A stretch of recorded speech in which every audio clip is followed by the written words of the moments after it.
there are so many issues related to that incident, and that goes to the core of Nigeria as a sovereign state. And one of the biggest issues there, the food security, what gets on the plate of ordinary people. You know that Nigerians consume a lot of fish. It's part of our staple food. And we spend millions of dollars, hundreds of millions of dollars importing fish. Now, as a country that has about 800 kilometers by 200 miles of exclusive economic zone, that's a huge fish farming environment. What is going on?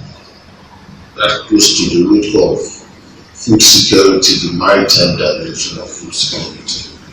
Now, the fish is a specific type. It's a specific type. It's not. If we say, as NOSDRA said, it is toxic waste or toxic pollution, either from inland, then we will expect to see a variety type of fish, and not about concentrated in a specific location. So that argument that is coming from inland toxic pollution, it's not too difficult to identify the companies or the industry that's making the pollution that is so toxic enough to cause that amount of fish. So have they tested the pollutant, and have they been able to trace it to a specific factory? Should not be a too difficult process to carry out.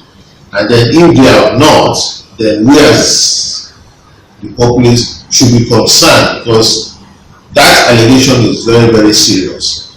Why have we not been able to locate the industry that has caused that pollution, and then why have they not made that public?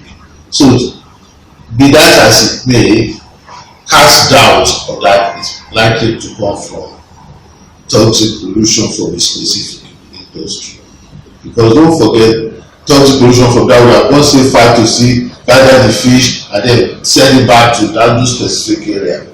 I'm not convinced. On the other hand, if it's pollution at sea, toxic pollution at sea, the same argument applies. Why did they just catch that specific type of fish, carry it, and then dump them there?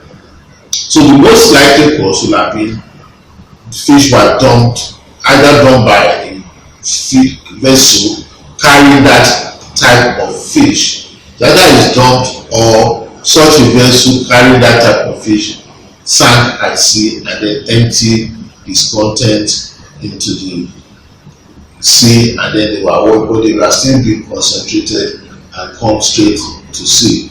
Either of these incidents then means the issue of security of our maritime environment, that is the monitoring of the activities within the maritime domain, still requires some more work to be done. So that's the first issue we need to consider. Now, on the issue of food security, the maritime dimension, and which goes to the other your question you are talking about, Torres Convention and all that, they are all related. The maritime environment, as with the Nigerian exclusive economic zone, is a fertile area that should be feeding our people. Now, post-COVID-19, food security is going to be an issue, because the imports the money that we derive at the moment is going down. Our ability, other nations will now be concentrating on their ability to feed their nation, to kickstart their economy. So therefore, Nigeria is not exempted from that phenomenon. So they need them to be thinking of food security. The question we then ask is, does the maritime industry have a role to play in food security? The answer is yes, because we have a huge maritime domain that we should secure and then harness for the benefit of our people, first and foremost to feed our people, and then secondly to conserve our dwindling foreign reserves so that our dependence on oil import will be reduced, because it is out of the oil dependence that we're able to fund the fish that we import.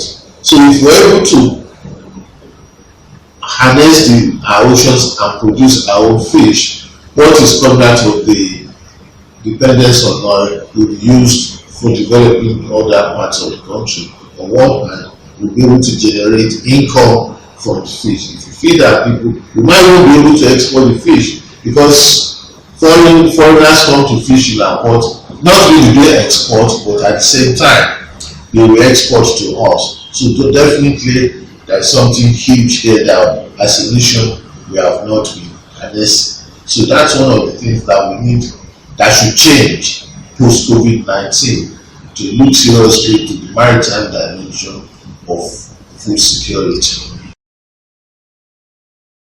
On ship registry, if you recollect, when the report was submitted to the NOSDRA, and then they said an implementation monitoring committee, because the committee is now the implementation monitoring committee.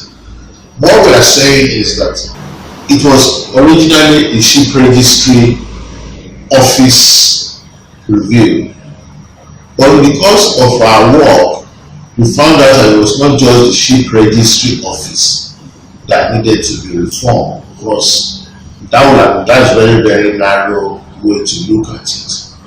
So in the course of our work, we found that it's actually the Nigerian ship registry itself that needs to be reformed.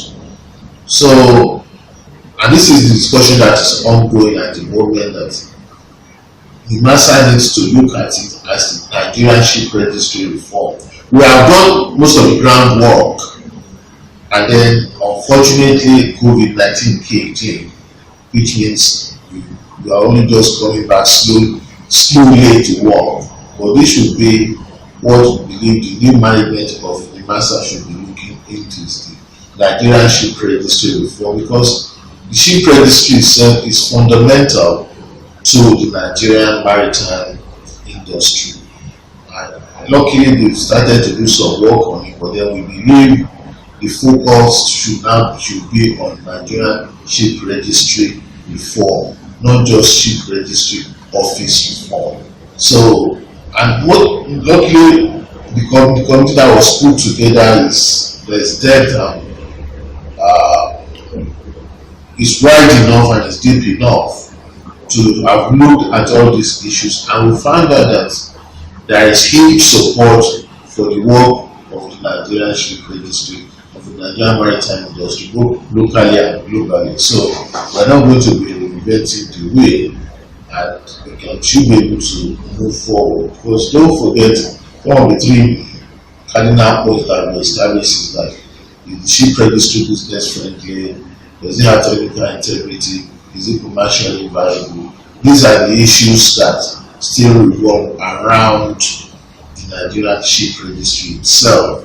So, yeah, we believe there's going to be progress after post-COVID-19. We know things are not going to be the same.